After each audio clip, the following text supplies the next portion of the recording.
Hello dear students, welcome back to your biology class, and today we will start our chapter number 2, that is biological classification. So you all know that what is classification, because we have studied in our previous chapter that classification is the scientific practice of identifying, naming and grouping of living organisms. And this term biological classification has come to understood as reflecting evolutionary distances and relationships between living organisms.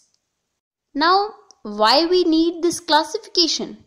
Because this classification makes the study of living organisms more convenient and easy, and also it reveals the relationship among various group of organisms.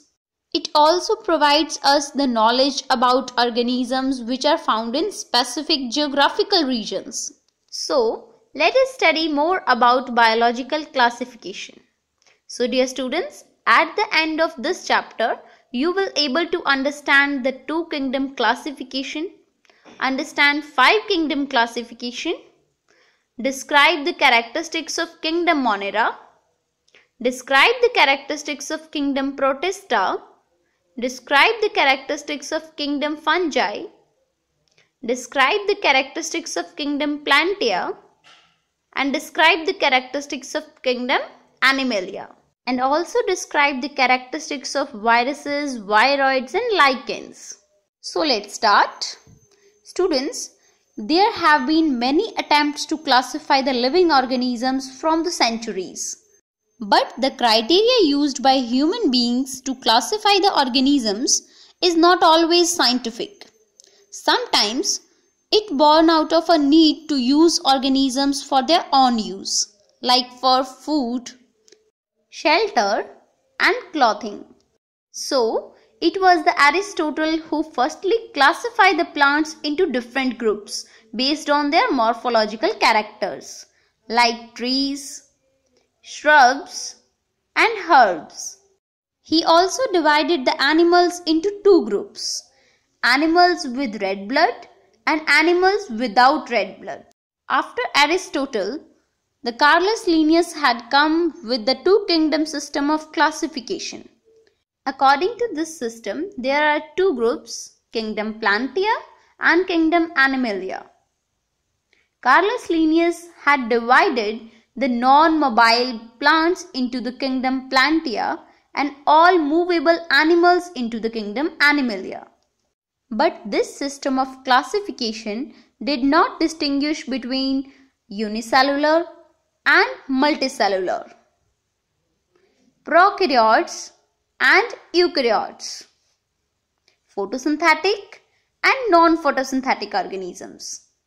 Classification of organisms into plants and animals was easily done and was easy to understand, but a large number of organisms did not fall into either category. So, there is a need to classify the living organisms on the basis of other characteristics such as cell structure, mode of nutrition, method of reproduction, and evolutionary relationships. Therefore, the 2 kingdom classification used for a long time was found improper. So, in 1969, R.H. Whitaker proposed a 5 kingdom classification.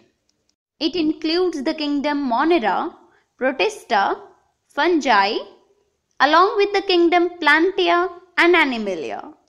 And the main criteria he used to classify the organisms includes cell structure, thallus organization, mode of nutrition, method of reproduction, and phylogenetic relationships. Here, the phylogenetics refers to the evolutionary relationships between the different groups of organisms. The earlier system of classification included all the bacteria, algae, fungi, mosses, ferns, gymnosperms and the angiosperms under the kingdom Plantae on the basis of their common property that they have cell wall in their cells. Now the five kingdom classification removes this confusion by placing the organisms into different groups according to the differences in their characteristics. So, on the basis of cell wall composition, heterotrophic fungi is different from autotrophic plants and thus placed under the kingdom fungi. All the prokaryotic organisms were grouped together under the kingdom Monera, while the unicellular eukaryotic organisms were placed in kingdom Protista. According to the earlier classification system, the unicellular Chlamydomonas and multicellular Spirogyra were placed together under the kingdom Plantae in algae. But according to the new classification system, Chlamydomonas moves to the kingdom Protista and Spirogyra remains in the kingdom Plantae. The five kingdom classification system not only classify the organisms into different groups but also put together the animals which are included into different kingdoms. For example, kingdom Protista brought together Chlamydomonas and Corella along with another eukaryotes like amoeba and paramecium, which are initially placed under the kingdom Animalia.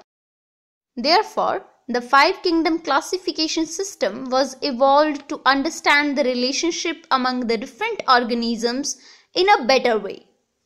So, in this chapter we will study the characteristics of different kingdoms in detail. So be ready for the next class.